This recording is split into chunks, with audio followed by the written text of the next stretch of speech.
النجم هنا في مصر بيتهان، ملوش كرامه.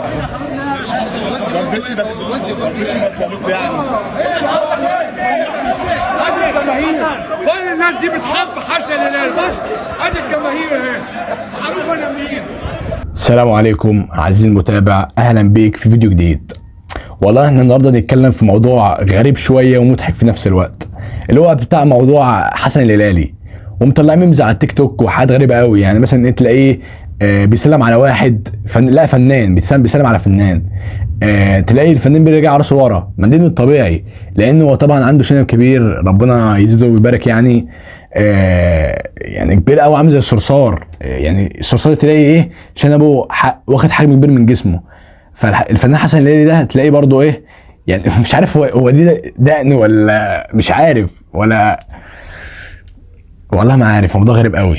ولكن الغريب يا عزيزي المشاهد ان هو مثلا يعني ما اتفرجش بس على اللي هو اتطرد مره مثلا، لا اتطرد مره واثنين وثلاثه واربعه وخمسه.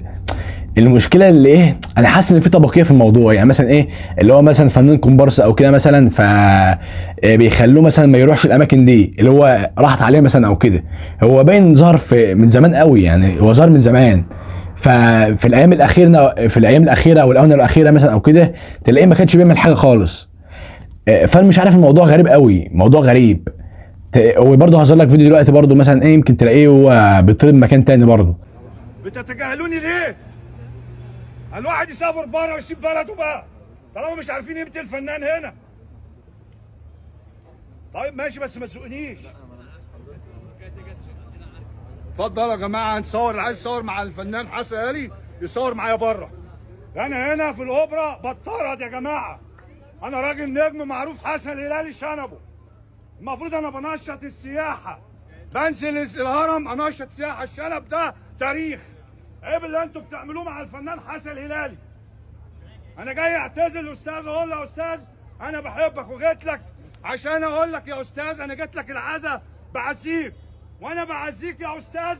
انت عملت كده مش قرفان مني. الناس بتقول عليا معفن، حرام. وطبعا اصلا هو يعني تحس ان هو مش عنده موهبه، يعني هو ما عندوش موهبه التمثيل يعني وكده. هو اللي شهره في الموضوع كله اللي هو مثلا عنده شنب. يعني مثلا هو موهبته كلها والتمثيل وكل الكلام ده هو شنبه. ولكن كما قال يعني مثلا او كده اللي هو انا يعني ما باجيش بتذاكر يعني وكده للدخول اي حفله وكده يعني. فشنبي دي تذكره، يعني اللي هو فنان، اللي هو البتاع دي يبان اللي هو فنان فعلا. فاهم ازاي؟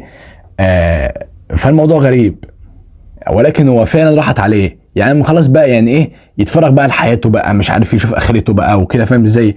اللي هو يتفرغ لحياته الشخصيه وحياته الدينيه، وان هو يتقرب من ربنا يعني وكده. ولكن الصراحه يعني زعلان جامد على الهجوم اللي عليه على التيك توك وكده يعني، وعلى الفنانين برضه يعني. فاهم ازاي؟ ولكن هو المفروض يعني فعلا يتفرغ لحياته بقى، يعني ما يفضلش بقى يروح حفله كذا وحفله كذا. هو فعلا ما بيستفادش بحاجه من الكلام ده يعني، ولا هو بيمثل في الايام الاخيره ديت ولا بيعمل حاجه. فليه يروح حفله مثلا او كده في حاجه مش مهمه ليه؟ فاهم ازاي؟ ما فيش اي حاجه راجعه له باستفاده.